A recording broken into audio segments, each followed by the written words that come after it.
Hello and welcome to Muscular System number 1. I've actually decided to break the muscular system into 3 separate presentations because there's a lot of important information to get through. What we're going to look at today are basically some simple definitions involving the muscular system and also the main muscles of the upper body.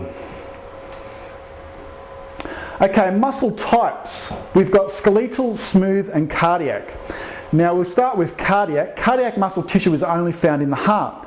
And as we know, the heart is a muscular pump that is responsible for delivering blood and oxygen throughout the body. Smooth muscle tissue or smooth muscle is found in areas such as the inside lining of the stomach, respiratory passages and also the bladder. And it's responsible for the transfer and movement of fluids. Both cardiac and smooth muscle are beyond our conscious control, so they're called involuntary. And the last one, skeletal, is the muscles of the muscular system that we're familiar with. These are the muscles that we use for exercise participation and will form the focus of our topic today. Okay, looking at some definitions. We've got prime mover, agonist, antagonist, assister, origin and insertion. Prime mover and agonist, the first 2 terms, are basically interchangeable. They mean the same thing. Now I'll give you an example. Elbow flexion is a movement performed by the biceps muscle, which is the large muscle of the anterior upper arm. Now, when we perform elbow flexion, which is this movement like so, the biceps muscle is the main muscle, therefore the bicep muscle is the prime mover, or also known as the agonist muscle. Both terms are interchangeable. The third term we have along the list is antagonist, and that basically means the opposite muscle. Now the human body or the human muscular system works in pairs. While one muscle contracts to do an activity, the opposite muscle is normally relaxing and lengthening to allow that movement to happen. So if we're looking at elbow flexion as the example, the biceps muscle, the large muscle of the anterior upper arm, contracts and performs elbow flexion. At the same time, the opposite muscle, known as the antagonist muscle, in this example it's going to be the triceps muscle, which is the large muscle of the posterior upper arm, relaxes and lengthens to allow that movement to happen. We have a system of muscles that work in pairs. And that's true when we perform elbow flexion. When we do the opposite movement, elbow extension, that is going from a flexed position to an extended position, the roles are reversed. Now the tricep muscle becomes the agonist or the prime mover for that movement, and the bicep muscle is a muscle that relaxes and lengthens to allow that movement to happen. Therefore the bicep muscle becomes the antagonist muscle in this example. Assister. Assister is basically a helper. There's a few other terms that we can use or definitions used to describe muscles. Synergist is one that we cover in your workbook. In this example, assister. An assister is a muscle that basically helps out. The prime mover is the main muscle responsible for the movement. The assister just lends a helping hand. To give an example with elbow extension with the triceps, we've already established that the tricep muscle is the prime mover or agonist for elbow extension, but we have a really small muscle here that crosses the elbow joint known as the anconeus that helps out in that role as well. Its role is elbow extension, but it's not the prime mover, it's just a helper, or what's known as an assister. The last 2 terms we have on this slide are origin and insertion. Now an origin is basically where the muscle starts, and an insertion is where the muscle finishes. Now for Certificate 3 Fitness, you don't need to know the origins and insertions for all the muscles of the body, but it's a good idea to know what the terms mean. To give you an example, let's look at the pectoralis major, large muscle of the anterior upper chest. It originates or it starts along the sternum and also along the clavicle or collarbone, and it inserts or finishes into the humerus. And when the pectoralis major contracts and performs its functions, one of those is what we call adduction of the humerus. In this example, it's movement through the transverse plane. Generally speaking, an origin is going to be proximal to an insertion. Okay. Types of contractions. There are 3 main types of muscular contractions. They are isotonic, isometric and isokinetic. Now isotonic contractions are in 2 categories. They're either concentric or eccentric. Now concentric means there's tension generated in the muscle whilst it shortens. Eccentric means there's tension or force generated in the muscle while it lengthens. Let's look at the bicep curl as an example. Bicep curl, if I'm holding a dumbbell in my hand and I'm performing this movement, that's known as a bicep curl, and I'm exercising the bicep muscle through elbow flexion. Now, in the upward phase of that movement, there is tension generated in the bicep muscle, or the bicep muscle generates force concentrically, because the muscle actually shortens while it contracts. Okay? During the downward phase, we also have tension in the bicep muscle. There's also force generated by the bicep muscle, because you need to control the dumbbell on the way down and not just let it drop to the ground. But that tensional force is generated whilst the muscle is lengthening, and that's known as an eccentric contraction. So concentric whilst shortening, force or tension generated while shortening; eccentric, force or tension generated whilst lengthening. And research has shown that we're about 1.4 times stronger eccentrically, or 40% stronger eccentrically. And that makes a lot of sense, because if you think of the times, if you've ever performed a bicep curl, you'll know it's a lot harder coming up and a lot easier coming down. So it's harder to generate force concentrically, but easier to generate force eccentrically. Then we have isometric and isokinetic. Isometric literally means no length, or same length. Now, an isometric contraction is force or tension generated in the muscle without any movement, so no shortening or lengthening.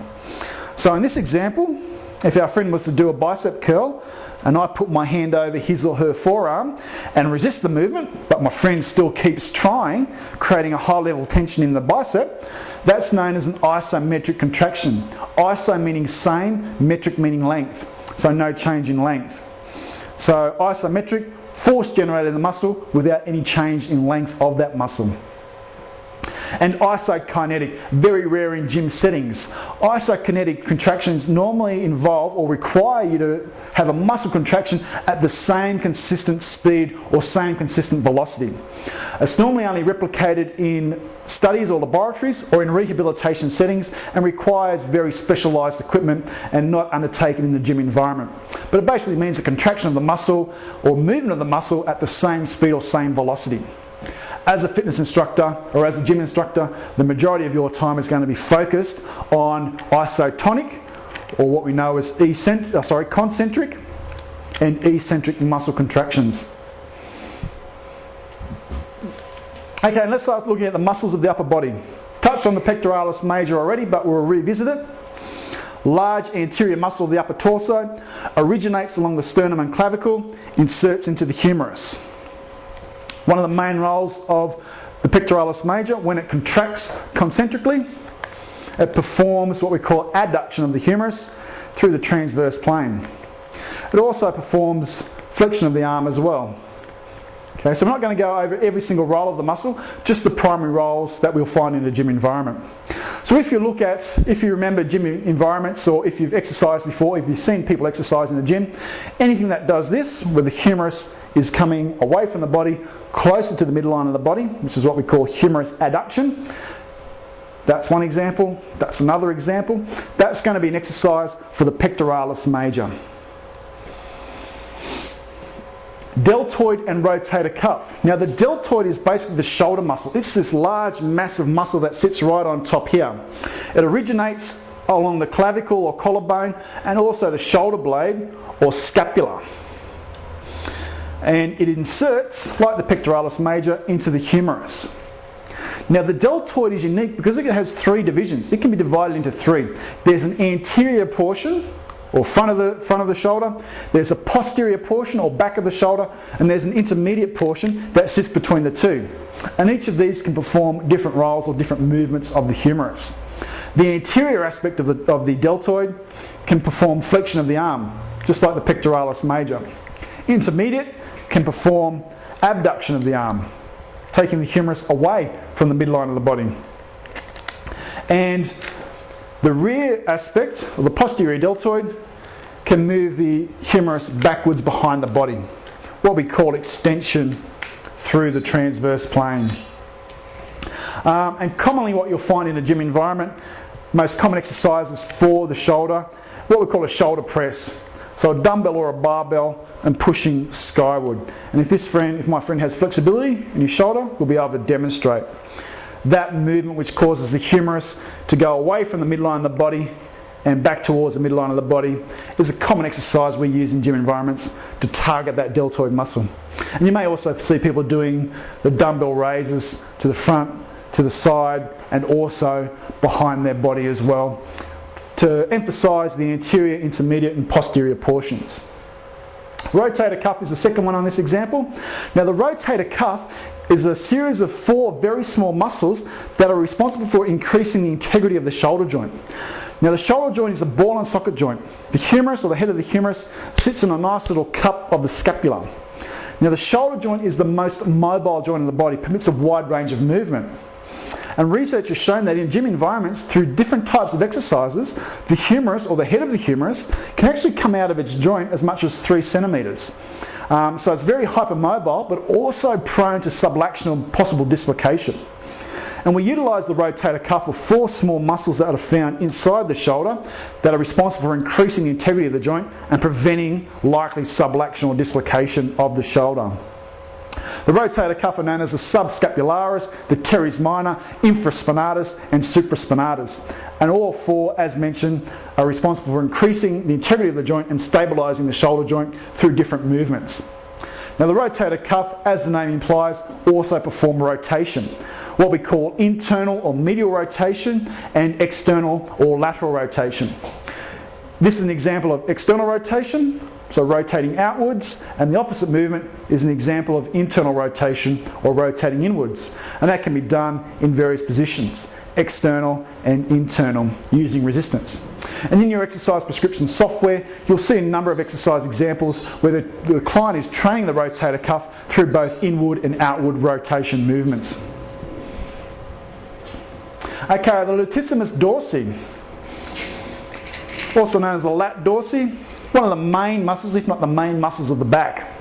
It originates or starts along the lumbar and thoracic vertebrae here and inserts into the humerus, just like the deltoid and just like the pectoralis major. 2 main roles of the Latissimus dorsi is extension of the arm, so arm going backwards like so, okay, and also adduction of the arm through the transverse plane. Through the frontal plane that movement would be. So it performs that movement as well. Now you might see that in gym examples, in gym exercise examples, where a person's doing a rowing movement. Elbows are going behind the body, or the arm is extending, exercising Latissimus dorsi, or doing a chin-up or a pull-down where the humerus is coming close or adducting to the midline of the body. Grabbing a bar above and pulling it down, or doing a chin-up will exercise the Latissimus dorsi. Okay, the trapezius. Another common muscle, another large muscle of the back. We also refer to it as our neck muscle as well. It basically originates along the cervical vertebrae and also the thoracic vertebrae and inserts into the scapula or shoulder blade and the collarbone as well, also known as the clavicle. Now the trapezius is like the deltoid. It's unique in that it performs 3 main functions. It can be separated into 3 main divisions. We have the superior portion, which is known as what we call our neck muscle, cervical vertebrae towards the scapula. So that region in there, the superior aspect of the trapezius. When we contract that muscle, it causes the scapula to elevate. So you might see people in the gym doing what we call a shoulder shrug, lifting the shoulders up or the scapulas up in the air, exercising the superior portion of the trapezius. We then have an intermediate portion, which is thoracic region to the scapula as well, that region in there. And when we contract that muscle, it performs what we call scapular adduction. That is, the scapula or shoulder blade becomes or moves towards the midline of the body or towards the thoracic vertebrae. And we have the lower half of the trapezius, this bottom section here, which originates as well as in the thoracic area and also inserts into the scapula, and that can perform scapular, or that can move the scapula towards the ground or can move the scapula inferiorly. Okay, now what you might be starting to think is that a lot of the muscles of the body perform the same movements. And that's true. So a lot of exercises you see in the gym will actually target the same muscle or target different muscles that perform that same movement. And let's look at the rowing example as a good example to highlight this point. Sitting down doing a rowing movement like so, as an example, I'm performing elbow extension, therefore I'm exercising latissimus dorsi, but at the same time, particularly if I really emphasise the end part of the movement, okay, and really draw my elbows backwards and try to squeeze my shoulder blades together. And sometimes gym instructors will say, pretend there's a tennis ball between your shoulder blades and see if you can squeeze that tennis ball or squeeze that squash ball if you use a different example. And that's going to exercise the intermediate portion of the trapezius. So through that one rowing action, elbow extension, exercising latissimus dorsi, and scapular adduction is going to exercise the intermediate portion of the trapezius, right at the end of that movement when you squeeze your shoulder blades together. Okay, biceps and triceps, we've looked at these a little bit already, but just to review, biceps, large muscle of the anterior upper arm. It originates up here at the scapula as well, inserts into the radius, one of the bones of the lower arm, and primary role or prime mover for elbow flexion. Biceps also a weak flexor at the shoulder and can also perform supination. Now you may remember supination, palm down is pronation. Now if I rotate to have my palm up, like I'm about to receive change from a cashier, that is putting my hand in a supinated position. And the bicep muscle is responsible for, or one of the muscles responsible for supination or moving the palm to face upwards. And then we also have the tricep muscle, which as well originates from the scapula and inserts into the ulna, the other bone of the lower arm, and is primarily responsible for extension of the elbow. That movement like so. And you've probably seen people in a gym environment doing this type of movement or bending over doing that type of movement are two common examples. That's targeting the tricep muscle through elbow extension. Okay, and the rhomboids.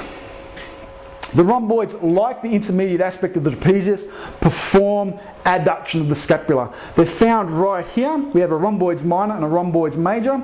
They start here or originate along the thoracic area, touching on the cervical area, and insert into the scapula or medial border of the scapula. Together when they contract, they move the scapula towards the spine, what we know as adduction. Just like, as I mentioned, the intermediate aspect of the trapezius. Now, what you'll find when you do your anatomy review is that the rhomboids are deep. That is, they are close to the bones and the trapezius sits on top. So the trapezius is superficial to the rhomboids. And again, if we go back to our rowing example in the gym, not only are we exercising latissimus dorsi through elbow extension, but if we manage to get the shoulder blades to squeeze together at the end of that movement, we're also exercising the intermediate aspect of the trapezius and the two rhomboid muscles. So through one exercise, we're exercising a number of muscles, increasing our efficiency in the gym. And another example that you've probably picked up on as well is the flexion of the arm. Pectoralis major does this. Biceps does this as a weak flexor of the arm. And we also have one other flexor of the arm, which is the anterior deltoid. So again, through that movement, we could target possibly 3 muscles performing that movement, therefore increasing the efficiency of our workout. But we'll certainly look at a lot greater depth of exercises in gym exercise, looking at your exercise prescription software, the types of exercises that are common in the gym environment, the different movements that are used to exercise different muscles, and how to get the most of every workout in terms of efficiency and progress and outcomes. Thank you for your time and good luck with your study.